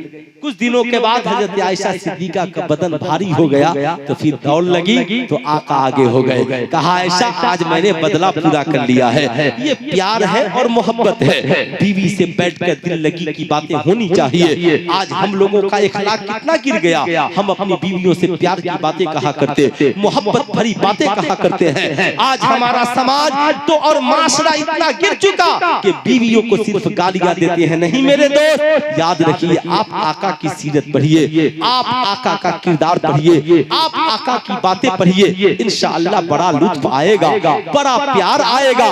आज हम जिस समाज में जीवित है और जिंदा है, नबी करीम सल्लल्लाहु अलैहि वसल्लम ने क्या फरमाया? कहा ए लोगों सुनो सुनो, जरा गौर से सुनना। एक तो बात बीवी की बात मैंने बता दी, माँ बाप का रुतबा बताया, बेटी की बात बता दी, 3 बातें हो गई। अब एक बात और सुन लीजिए, 4 बातें मुकम्मल। फिर कभी जिंदगी ने वफा की, आपने बुलाया और वक्त से तकरीर कराई तो सुल्तान रजा कभी कुछ बोलेगा। मैं ये अर्ज कर रहा था मेरे दोस्त, वो दौर बड़ा भयावह था। आज आपने देखा होगा, हम लोग बचपन से देखते हैं जानवरों की मंडियां लगती थी। पहले लोग घोड़ा बेचते थे, हाथी बेचते थे, शेर बेचते थे, आज भी बेचते हैं, बैल बेचते थे। क्यों? ताकि उस पे बोझ ढोया जाएगा, बैलगाड़ी चलेगी। अब साहब एक वक्त था कि ये नहीं, इंसान अपने हाथों से इंसान को बेच देता, इंसान अपने हाथों से इंसान को बेच देता था। आदमी आदमी का गुलाम होता था। लोग इंसान पे जुल्म और सितम की इंतहा कर देते थे, पहाड़ तोड़ देते थे। अब तो अल्लाह का बहुत बड़ा करम है कि पहले एक वक्त तक इंसान बिकता था, उसके बाद जानवर बिकने लगे।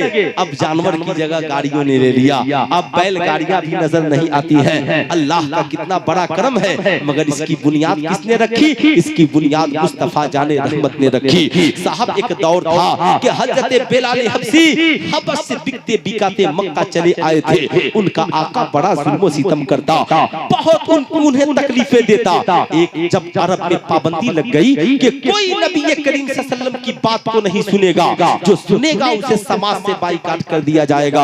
आका कहते हैं चलो दिन में कोई नहीं सुनेगा, रात में तो सुन लेंगे।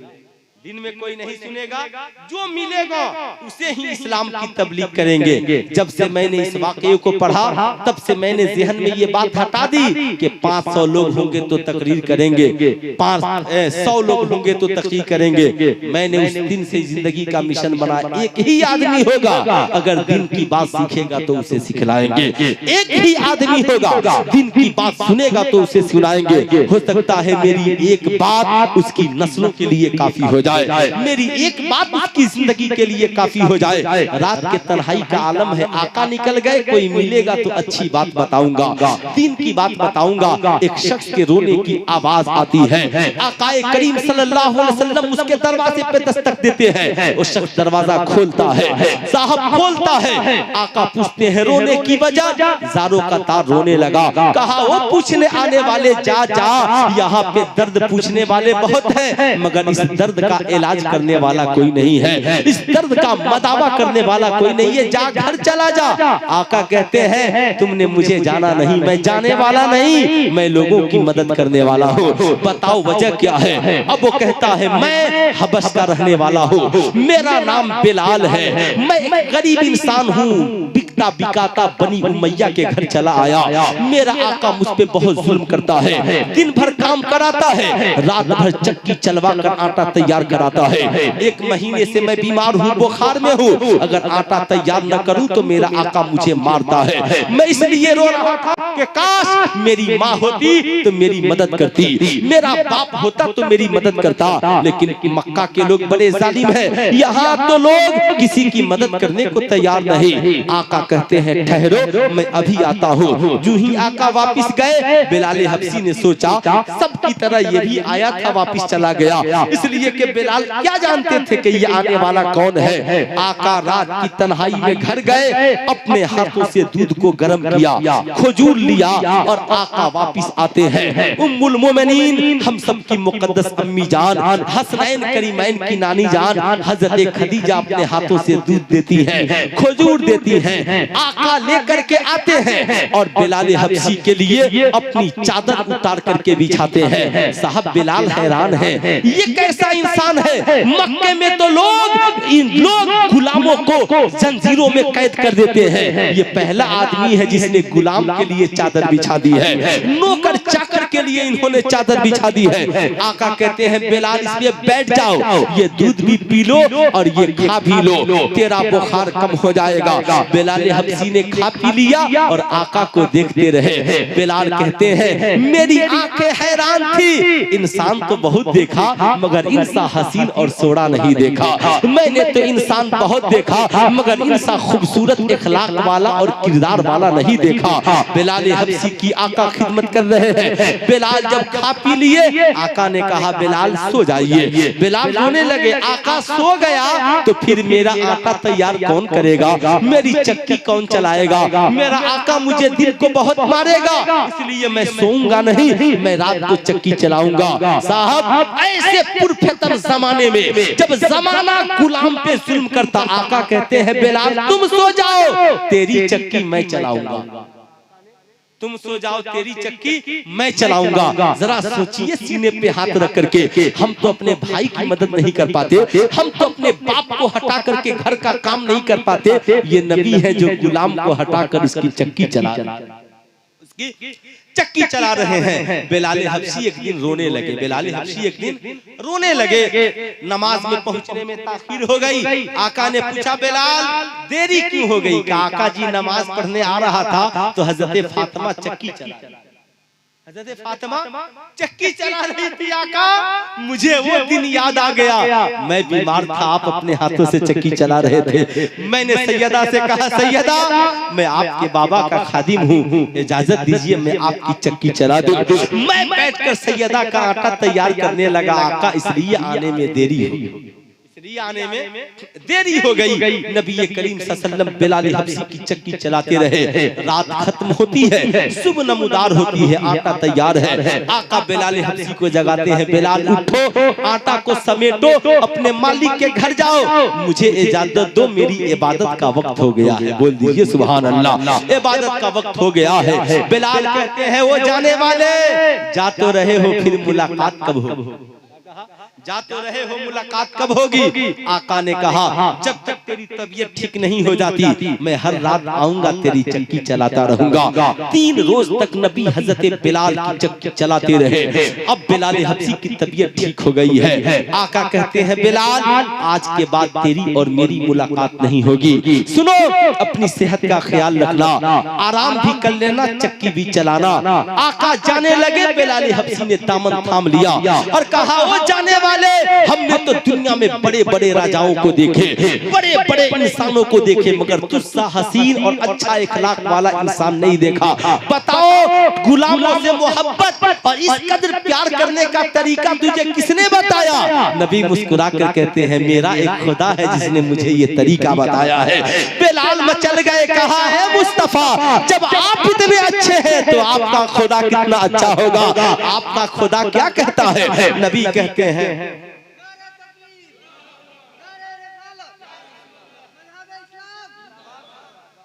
आपका खुदा क्या कहता है? अल्लाह के नबी कहते हैं, मेरा खुदा कहता है, अल्लाह एक है, वही पालनहार है। ये दुनिया के सारे माबूद छूटे हैं, सारी ताकतें उसकी ताकत के सामने कमजोर है और खत्म है। उस मालिक को मौला के सामने किसी की नहीं चलती। बिलाल हबशी कहते हैं, तो आप जिसका कलमा पढ़ते हैं, मुझे भी उसका कलमा पढ़ा दीजिए, मुझे भी मुसलमान बना दीजिए। बिलाल हबशी मुसलमान बन गए। लोगों, इस्लाम तलवार की जोर से नहीं फैला, इस्लाम तो नबी के इखलाक से फैला है, इस्लाम तो नबी के किरदार से फैला है। बनी उमैया को पता चला कि बिलाल ने इस्लाम कबूल कर लिया है। अल्लाह अकबर, मक्के की गलियों में घसीटता, सीने पे पत्थर रख देता, जुल्म और सितम करता, कहता, बिलाल, ए बिलाल, तुम नबी का नाम लेना छोड़ दे, हम तुझे छोड़ देंगे। बिलाल कहते, बनी उमैया, ये जिस्म तेरा गुलाम है, लेकिन दिल मुस्तफा का गुलाम। जिस्म तेरा गुलाम है, दिल मुस्तफा का गुलाम है। जुल्म सितम इतने किए गए मक्के में कि हजरत उस अबू बकर सिद्दीक एक रोज रोने लगे। कहा, आका जी, आका जी, बनी उमैया बिलाल पे बहुत जुल्म करता है, अब बर्दाश्त नहीं हो रहा है। यही वजह है कुरान ने कहा, अल इन्नमल मुमिनून इख्वा, ईमान वाले आपस में भाई भाई हैं। जब किसी ईमान वाले को तकलीफ पहुंचे तो दूसरे को उसकी तकलीफ का एहसास होना चाहिए। आज हमारे यहाँ हाल ये है कि हमें तो अपने भाई की तकलीफ का एहसास नहीं, दूसरे मोमिन की तकलीफ का एहसास हमारे दिलों में कहां से होगा?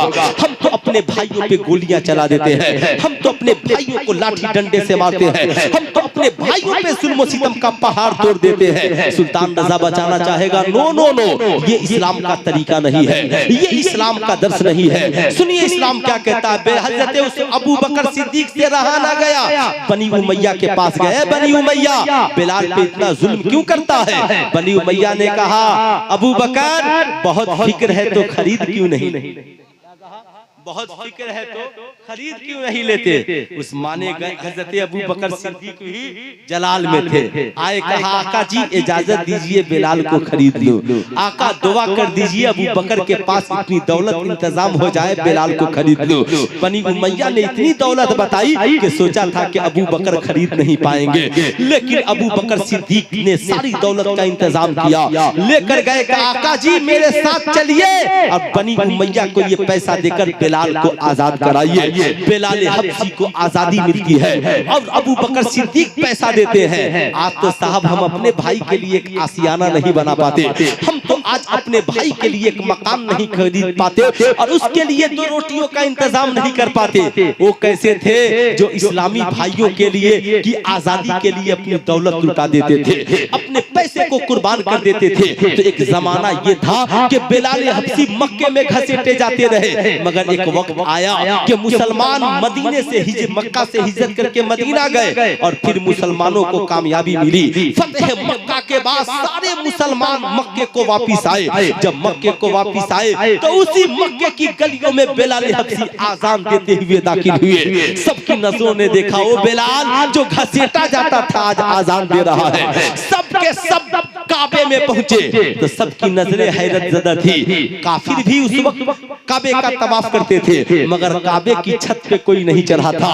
आका कहते हैं दुनिया वालों देख लो जरा इस्लाम गुलामों को कितनी इज्जत देता है। आका कहते हैं बेलाल अब तू काबे की छत पे चढ़ जा। बेलाल हबशी कहते हैं आका मैं चढ़ूं? कहा हाँ चढ़ जा ताकि ये अरब वाले जान जाए, मक्के वाले जान जाए कि इस्लाम गुलामों को सताता नहीं है, इस्लाम गुलामों को कौम का इमाम बना दे, गुलामों को कौम का इमाम बना देता है। अबू बकर सिद्दीक भी थे, उस्माने गनी भी थे, मौला अली भी थे, सब मुस्कुरा रहे हैं। बेलाल काबे की छत पे चढ़ गए। कहा ओ मक्के वालों बेलाल को देख लेना, तुम कभी काबे की छत पे नहीं चढ़े, आज मेरे मुस्तफा ने एक गुलाम को काबे की छत पे चढ़ा दिया है। बेलाल हबशी कहते आका जी आजान तू कहा? कहा आका जहां था वहां से चेहरा काबे की तरफ किया, लेकिन अब ये चेहरा किसकी तरफ होगा? आका कहते हैं बेलाल जहां जहां थे वहां से चेहरा काबे की तरफ किया, अब चेहरा अपने नबी की तरफ करो। बेलाल हबशी चेहरा आका की तरफ करते हैं, आजान देते हैं जिसका नक्शा मेरे इमाम ने यूं खींचा, हाजियों आओ शहंशाह का रोजा देखो, काबा तो देख चुके काबे का काबा देखो, गौर से सुन तो रजा काबे से आती है सदा, मेरी आंखों से मेरे प्यारे का रोजा।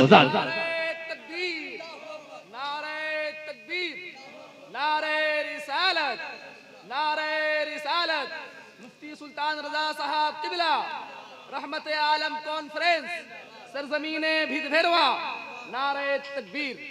इसलिए मेरे दोस्त इस्लाम इसीलिए आया। अब वो दौर था कि लोग शराब पी करके घूमते थे, गलियों में ढिमला जाते थे, एक दूसरे को गालियां देते थे। नबी ने फरमाया शराब मत पियो, शराब तमाम बुराइयों की जड़ है, झूठ मत बोलो, झूठ तमाम बुराइयों की जड़ है। आपस में इखलाक को बढ़ाओ, आपस में वफादारी को बढ़ाओ, एक दूसरे से प्यार करो, मोहब्बत करो। साहब अल्हम्दुलिल्लाह आपके गाँव में मस्जिद भी है ना भाई? मस्जिद की तामीर भी हो रही है। अच्छा 2021 में मस्जिद की तामीर होगी। इमाम साहब किबला ऐसे ही इमाम को रखा कीजिए जो कौम की फिक्र करे, उस इमाम को नहीं जो आराम से खाए पिए और मस्जिद में सोया रहे, सिर्फ पूछे कि तेरे घर खाना क्या बना है, तेरे घर खाना क्या बना है, अकेले खाकर सो जाते हो। साहब नहीं, इमाम ऐसा होना चाहिए जो फजर की नमाज पढ़ने के बाद कौम के बच्चों को पढ़ाने की फिक्र करे, जो अपनी मस्जिद में बैठकर समाज और सोसाइटी को संवारने की फिक्र करे। साल भर बाद मस्जिद बनने वाली है, तैयारी आज से आप कीजिए। हर घर के लिए आप अकाउंट खोलते हैं, एक अकाउंट मस्जिद के लिए भी खोल लीजिए और इंशाल्लाह जब मस्जिद की बुनियाद पड़ेगी तो मुझको बुलाइएगा, मैं इंशाल्लाह जरूर आऊंगा। मैं ये बता रहा था आपको, सुनिए साहब, एक इंसान बड़ी बड़ी बिल्डिंगें और हवेलियां बनाता है, ईमानदारी से बताइए जमीन खत्म हो जाएगी, हवेली खत्म हो जाएगी, बिल्डिंगें खत्म हो जाएंगी, सारी दुनिया की दौलतें खत्म हो जाएंगी, लेकिन मैदाने महशर में क्या जाएगा? कौन सी बिल्डिंग जाएगी? तो जितनी मस्जिदें हैं सब मैदाने महशर में उठा ली जाएंगी, सब उठा ली जाएंगी। अल्लाह फरमाएगा मस्जिदों जन्नत में चली जाओ, मस्जिदें कहेंगी मौला हम चले जाएं, हमारे बनाने वाले कब जाएंगे, हमें अपने सजदों से आबाद करने वाले कब जाएंगे? खुदा फरमाएगा तू भी जा और अपने बनाने वालों को भी जन्नत में लेकर के चली जा। अब उसके लिए ये शर्त नहीं कि पूरी मस्जिद एक आदमी बनाएगा, नहीं, अगर एक ईंट भी आपकी मस्जिद में लगी है तो अल्लाह ताला उसके सदके में आपको जन्नत जरूर देगा। इसलिए मेरे दोस्त उसके लिए पैसा जमा कीजिए, साल भर पहले से तैयारी कीजिए, नक्शा बनाइए और दिल में नमाज के लिए जगह बनाइए, माँ बाप की कदर कीजिए, इमाम की इज्जत कीजिए। साहब इमाम की तनख्वाह क्या होती है? कितनी मामूली होती है, 5,000 6,000, इससे ज्यादा इमाम की तनख्वाह नहीं। सीने पे हाथ रख करके सोचिए 5,000 6,000 तनख्वाह कमाने वाला इमाम की बीवी क्या खाती होगी, उसके बच्चे कैसे तालीम हासिल करेंगे? मेरे दोस्त इसलिए सुल्तान रजा गुजारिश करेगा, छोड़िए छोड़िए पुराने लोगों की बातें। अल्लाह ने आप लोगों को नौकरी चाकरी दी है ना, तो अपनी सैलरी का कुछ हिस्सा जब कहीं से आइए तो चुपके से इमाम साहब के लिए लेकर आइए, ताकि उस इमाम का भी घर चले।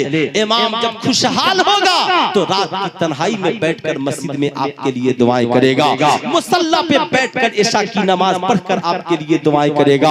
आप सोचे साहब, जो हमारी मस्जिद में नमाज पढ़ाता है उसके बीवी बच्चे 5000 में कैसी गुरबती की जिंदगी गुजारते होंगे। इसलिए नौजवानों, हमें अपने ज़हन को बदलना होगा। एक इमाम 5000 लेकर गांव के 150 बच्चों को रोजाना पढ़ाता है। आप ईमानदारी से जरा सीने पे हाथ रखकर सोचिए, हमारा एक बच्चा कहीं ट्यूशन पढ़ने के लिए जाता है तो कम से कम देहात में भी 500 रुपया ट्यूशन फी है। आप सोचिए, अगर 100 बच्चे अगर पढ़ने के लिए एक मास्टर के पास जाते हैं तो उसकी कमाई कितनी है। और एक इमाम बेचारा 150 बच्चों को पढ़ाता है, नमाज भी पढ़ाता है, फातिहा भी करता है, समाज में गाली भी सुनता है।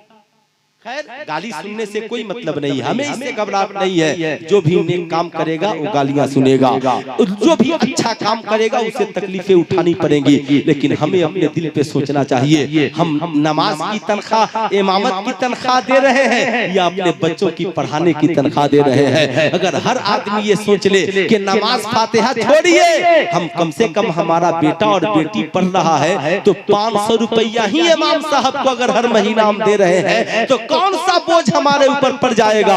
लोगों ज़हन को बदलना होगा, इसलिए कि हमारा इमाम खुशहाल होगा तो कहीं वो नहीं जाएगा दूसरी जगह तबलीग करने के लिए। पूरा वक्त आपकी मस्जिद में देगा, आपके बच्चों को नमाज सिखलाएगा, आपको जीने का तरीका सिखलाएगा, आपको गुस्ल का तरीका सिखलाएगा, आपके बेटे बेटियों को पढ़ना लिखना सिखलाएगा। हाँ, इमाम साहिबान से भी मेरी गुजारिश होगी, बेशक जहाँ रहिए दीन की तबलीग कीजिए। जिंदगी का मकसद ये नहीं कि हम दिन भर सोए रहे, हमारी जिंदगी का मकसद ये है, रिज़्क़ का मुहाफिज अल्लाह है, मगर जहाँ रहिए रसूलुल्लाह की तरह दीन की तबलीग करते रहिए, आमिना के लाल की सीरत पे अमल करते रहिए। साहब, रहमत आलम कॉन्फ्रेंस में आने वालों खुश नसीब है इस कमेटी के नौजवान जो आकाए करीम की मोहब्बत में जलसा सजाए हैं। जब सारी दुनिया हमसे रिश्ता तोड़ लेगी मौत के बाद, सारी दुनिया हमसे रिश्ता तोड़ लेगी, बीवी बच्चे दोस्त अहबाब रिश्तेदार सब हमें कब्र में डालकर चले आएंगे, तो उस कब्र की अंधेरी कोठरी में कौन आएगा? तो उस कब्र की अंधेरी कोठरी में कोई आएगा तो कुरान कहता है अन्नबिय्यु औला बिल मुमिनीना मिन अनफुसिहिम, ये नबी है जो ईमान वालों के जान से भी ज्यादा करीब है। यानी जान खत्म हो जाती है तो मुस्तफा करीब हो जाते हैं। मेरे इमाम ने उसका नक्शा यूं खींचा, खड़े हैं मुनकर नकीर सर पर, न कोई हामी न कोई यावर, बता दो आकर मेरे पैगंबर के सख्त मुश्किल जवाब में है। यानी जब सारी दुनिया हमसे रूठ जाएगी तो कब्र में हमारी मदद के लिए मुस्तफा आ जाएंगे। इसलिए चेहरा ऐसा बनाइए जो नबी को पसंद हो, लिबास वो पहनिए जो नबी को पसंद हो, सूरत वो बनाइए जो नबी को पसंद हो। अगर सारी दुनिया के मुसलमान अपने चेहरे पे नबी की सुन्नत को सजा लेंगे तो फिर किसी के माई के लाल की हिम्मत नहीं है कि थाना से किसी को सस्पेंड कर देगा, स्कूल से किसी को हटा देगा। लेकिन शर्त यह है कि हम सबको मिलकर नबी की सुन्नत को जिंदा करना होगा, ताकि जमाना जान जाए ये किसी कट्टरपंथी का किरदार नहीं, ये तो जाने आलमीन रहमत लिल आलमीन की सुन्नत भी है और उनका किरदार। इसलिए मेरे दोस्त, ये इतनी बातें सुल्तान रज़ा ने की।